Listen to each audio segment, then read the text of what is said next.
Baik, selamat siang semuanya. Assalamualaikum warahmatullahi wabarakatuh.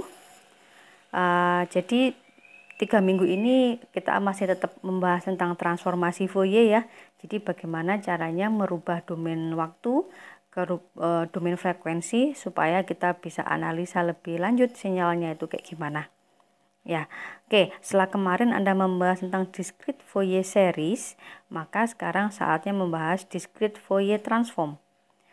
Kalau Fourier series kemarin adalah untuk sinyal discrete yang sifatnya adalah periodik, ada n besarnya ya, bahwa dia berulang setiap berapa sampling. Nah, kalau discrete Fourier series ini bisa diterapkan untuk sinyal yang sifatnya adalah non periodik ya. Karena apa? Karena di sini rumusnya adalah minus tak hingga sampai plus tak hingga. Ya, tidak ada n besar di sini. Oke, jadi sebenarnya discrete Fourier series dan juga discrete Fourier transform ini menunjukkan hal yang sama sebenarnya. Jadi ketika sebuah sinyal itu ditransformasikan menggunakan discrete Fourier transform DFT ini, misalkan Anda akan menemukan persamaan. Jadi output dari DFT adalah persamaan, bukan koefisien. Misalkan persamaannya kalau diplot bentuknya kayak gini misalkan. Nah, discrete Fourier series adalah bentuk sampelnya. Berarti nilainya misalkan di sini adalah 5, koefisien 0, koefisien 0, koefisien 0, koefisien 0, koefisien 5. Gitu ya. Jadi sebenarnya menunjukkan hal yang sama, cuman satunya dalam bentuk persamaan, satunya dalam bentuk koefisien disampling.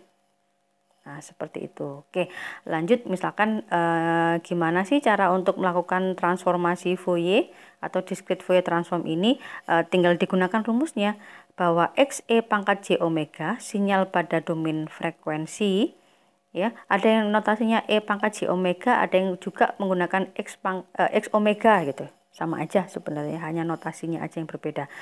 Bahwa XEJ omega atau X omega adalah hasil penjumlahan dari minus tak hingga sampai plus tak hingga dari sinyal sampel ke N yang dikalikan dengan E pangkat minus J N omega.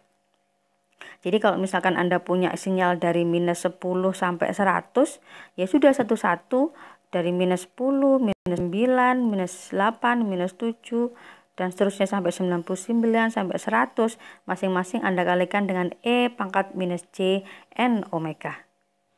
Gitu ya. Oke, contoh misalkan kita pakai contoh. Oke, misal Anda ada sebuah sinyal discrete domain waktu, bentuk sinyalnya kayak gini, sederhana aja. Bahwa pada saat minus 1 dia 1, pada saat 0 dia 0, pada saat 1 dia 1. Oke, karena tadi adalah mintanya dari minus tak hingga sampai plus tak hingga ya, dan kebetulan dari minus 2 sampai minus tak hingga kan 0 semua. Kalau disigmakan kan tidak ngefek apa-apa kan, maka ya udah nggak usah kita pertimbangkan, nggak usah dihitung. Kita mulai masuk aja dari n-nya adalah minus 1. Berarti x n-nya adalah minus 1 dikalikan E pangkat minus J n-nya minus 1 dikalikan omega ditambah, loh kok X1 Bu, kok nggak X0? Lah X0 nya kan ini sama dengan 0, mau dijumlahkan dengan 0 juga nggak ngefek kan, sehingga kemudian, tapi kalau mau ditulis juga nggak apa-apa ya, kalau mau ditulis X0 nggak masalah, tapi hasilnya kan juga tetap 0. Oke, kemudian X1 dikalikan E pangkat minus J n nya tadi 1 omega, X minus 1 nya adalah 1, E pangkat minus J minus 1 berarti adalah E pangkat J omega. X1 nya adalah 1, E pangkat minus J omega dari sini ya asalnya. Oke, berarti di sini adalah E pangkat J omega ditambah E pangkat minus J omega. Sebenarnya sudah selesai.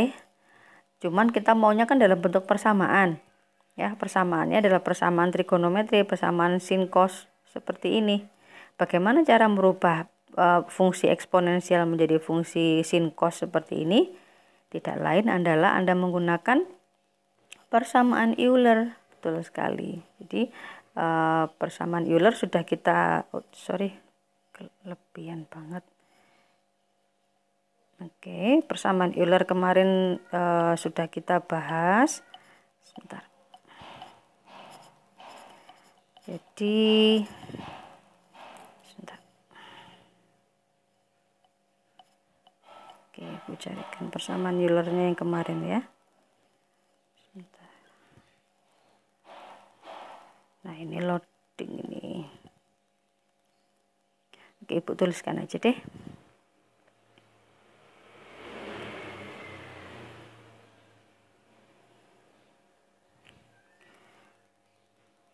Oke, persamaan Euler kemarin bahwa pakai ini cos ya, cos omega atau cos x adalah sama dengan setengah E pangkat J omega ditambah setengah E pangkat minus J omega.